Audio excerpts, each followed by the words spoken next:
Good morning. We are here to talk about what we believe to be an apparent homicide, that of Jasmyn Beatty. Jasmyn was a 28-year-old woman, came to Framingham from Rhode Island, had for the past few years been a part of the Framingham community. She was a beloved daughter, graduated the University of Rhode Island, like so many of us working remotely up here in Framingham during the pandemic.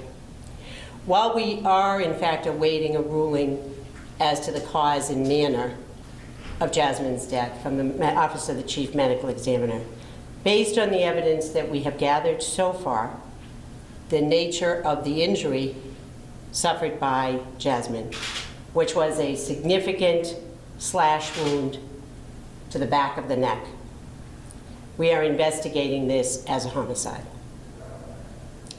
We know that for Jasmyn's family and the people who loved her, as they struggle with the impact of her loss, they are looking for answers to the questions about what happened to Jasmyn.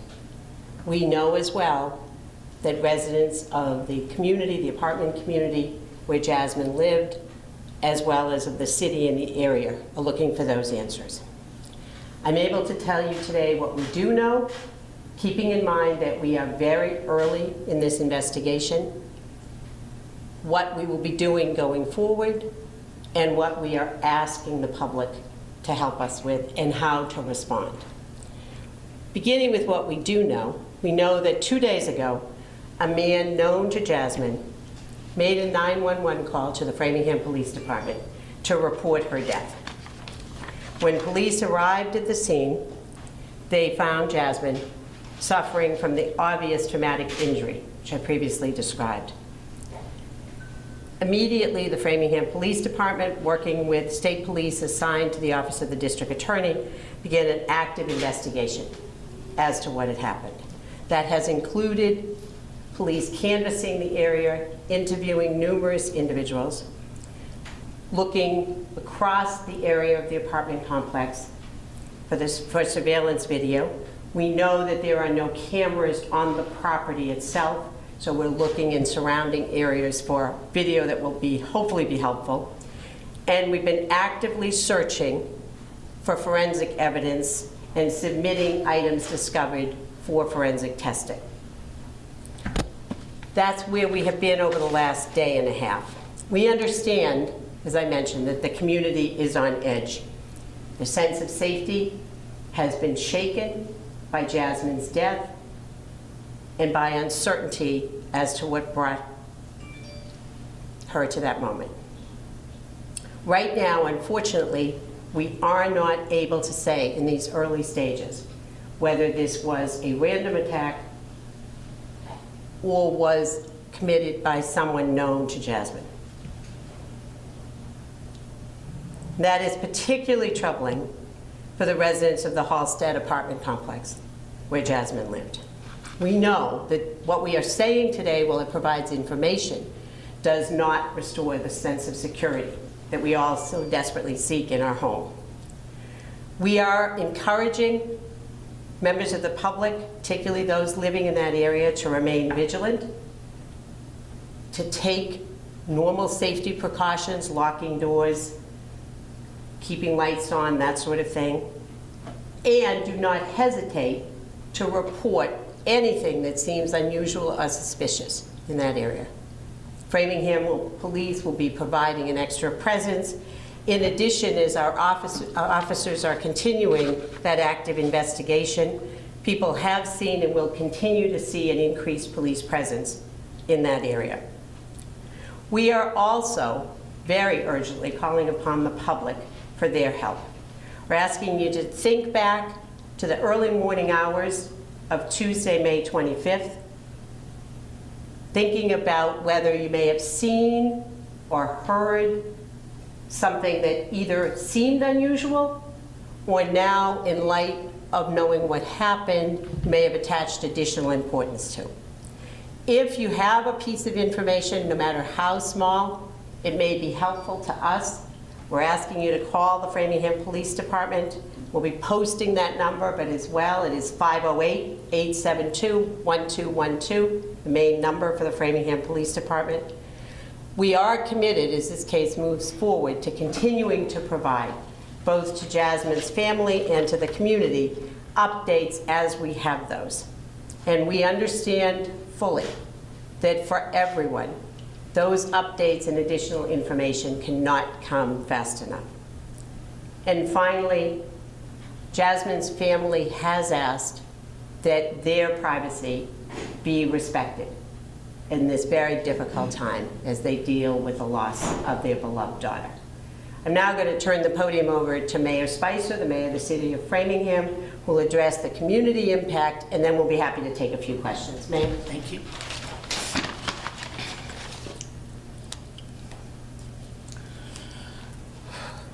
Thank you, DA Ryan.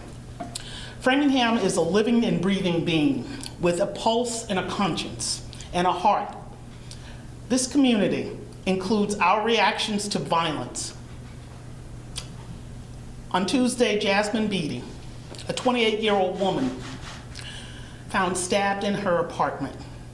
When an act of violence is perpetrated in a city, it scares us, it shakes us. My thoughts and my prayers are with Jasmyn's family. As a community, we will not tolerate violence in Framingham. Solving this case is a top priority. Our dedicated police officers are working closely with the district attorney's office around the clock to solve this homicide. I want to also say to the residents of Framingham, our police department is poised and ready to serve you and continue to protect this city.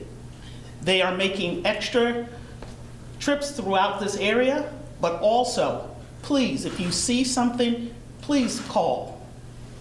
Please call the police department, because this is critically important to our community. Your safety and well-being is also a paramount thing for us as a city. So I'll stop there and stop for questions unless Deputy Chief Riley has more he wants to add. If you would like to take. Okay, yes, please. Good morning. Deputy Chief Sean Riley, Framingham Police Department. I want to echo the DA and the Mayor, and our thoughts go out to the family of Jasmyn Beatty.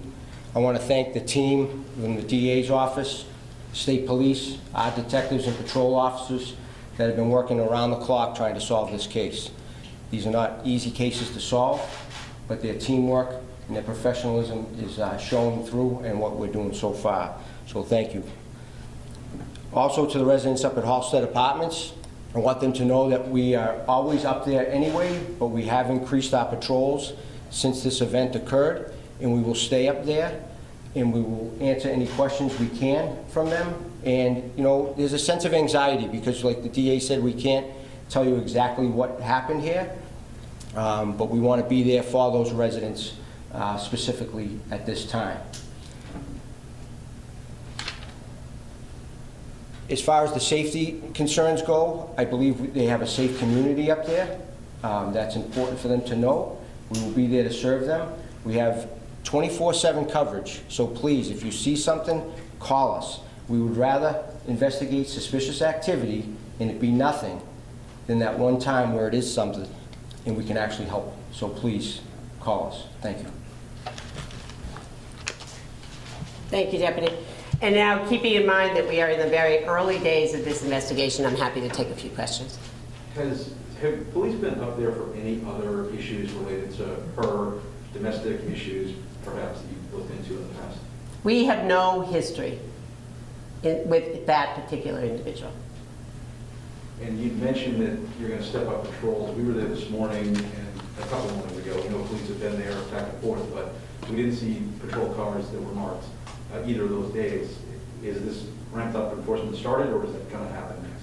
I think, as the deputy indicated, there's been a significant police presence there since Tuesday as we're working. That will continue as the officers are doing their actual work, continuing to search, as I mentioned, for surveillance video in the area, forensic items that we may take for testing, and the city is committed as well to providing additional patrols in that area.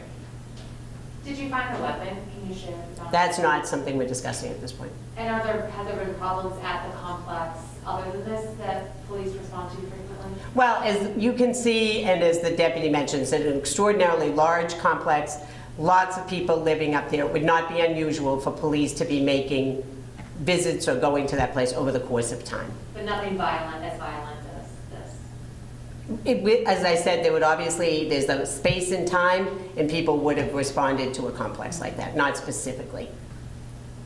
This area, I know you mentioned no cameras, so that really hurts you there. But in terms of the building, this isn't the way back of that complex. Does that complicate things just in terms of maybe anybody would have seen things? Because there's other parts that are far more public. Right. Obviously, given that there are no cameras on the property itself, we are going to have to rely upon cameras that other private individuals may have, or businesses and the like in the area. You're right, the location of the building where this took place deep into the complex does reduce the amount of public view that it might have been subject to. That's correct. Did she live there alone, and were there people you're questioning who may have been acquainted to her, been in and out of that apartment? Jasmyn lived in that apartment with her dog, Bentley.